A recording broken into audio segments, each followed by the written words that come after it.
Live picture of the White House, 6:25 in the morning. During his speech in North Carolina yesterday, Donald Trump made several false claims about the economy and what he accomplished during his time in office. Joining us now with a fact check, former Treasury official, Morning Joe economic analyst Steve Ratner. Steve, at the Southwest Wall, great to see you. Let's dive right in. First up, here is what Donald Trump said yesterday about the economy during his administration.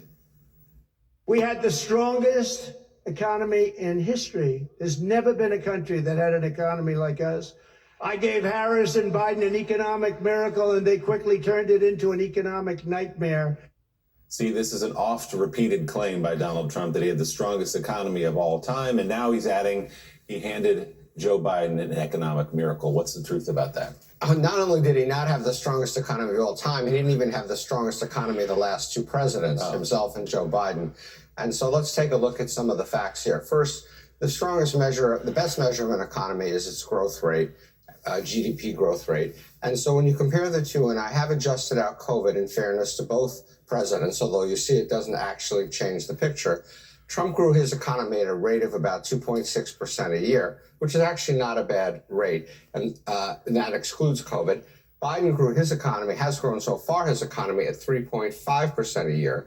If you take out the effects of COVID, the disparity is even greater. So I've done this as honestly as I can do, no matter how you do it. It doesn't come out in Trump's favor, even against Biden, let alone against 5,000 years of other economies around the world.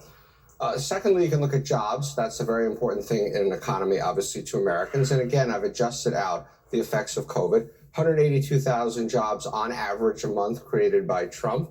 271,000 jobs on average created by Biden. Again, if you take out COVID, the disparity is far greater. So that is one of his most preposterous claims. Yeah, the numbers don't lie, and he has made that point. We were cooking along, and then COVID came. That's not my fault. We can talk about that more, of how he handled COVID. But even adjusted for COVID, you're saying Joe Biden has had the better economy. All right, let's move on to energy. This is former President Trump talking yesterday about American oil production and energy independence.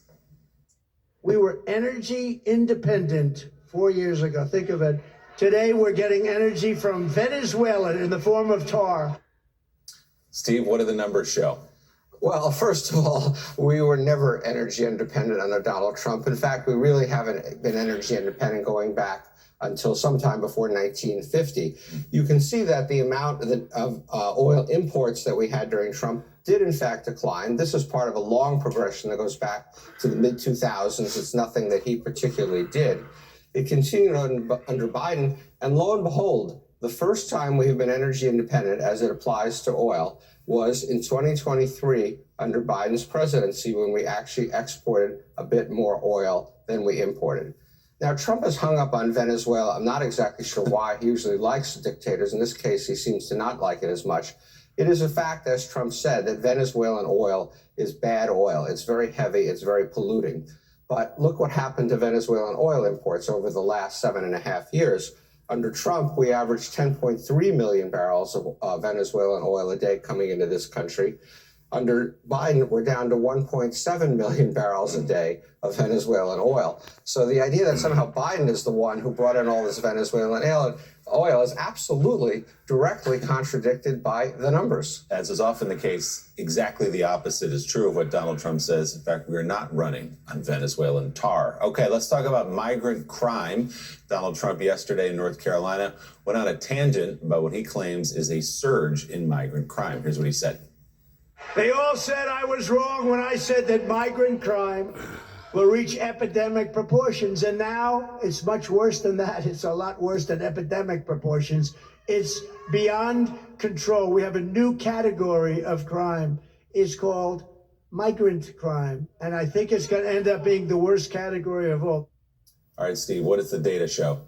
Well, it was supposed to be an economic speech, but he can't help himself, and he has to get off into things like migrants and immigration and the border and crime and all that kind of stuff. But once again, the facts are not quite what he said. First, let's just talk about crime in general. He likes to think the country's in the middle of some crime wave. That is actually not true. Violent crime per 100,000 people has dropped 26% under Joe Biden. We're an average of 398 per 100,000 people, down to 294.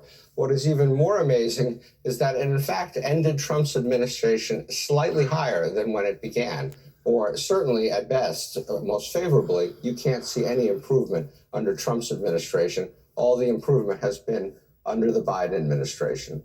Now, there's the fallacy of migrant crime. If you read the New York Post, you'd think, of course, all crime was committed by migrants. But in fact, and we've talked about this, I think, before, but it's really quite dramatic. If you break crime down between native-born Americans, documented immigrants, and undocumented immigrants, you can see that native-born American crime rate is actually higher than it is for documented immigrants and way higher than it is for undocumented immigrants.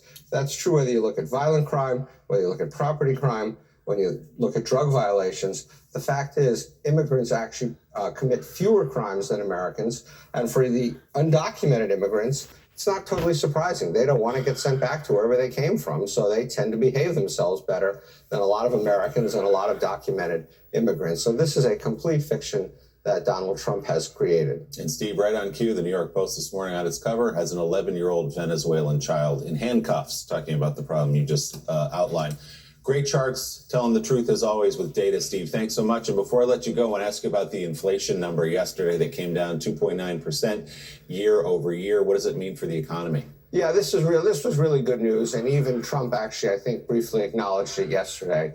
It's the lowest inflation rate we've had since 2021. It's broken below 3%. It's getting close to the Fed's target of 2%.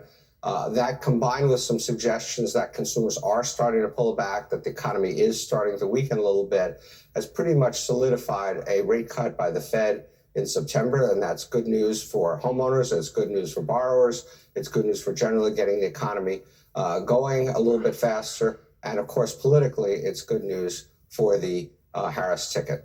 All right, Steve Rattner, thanks so much. So important to stop and get the data from Steve as we punch through some of these lies we hear every day. Steve, thanks so much. As Steve mentioned, Donald Trump is claiming migrant crime has surged, but border officials actually say they're seeing a drop in migrant crossings. NBC's Julia Ainsley joins us from El Paso with new reporting on what has led to this change. Morning Joe's coming right back.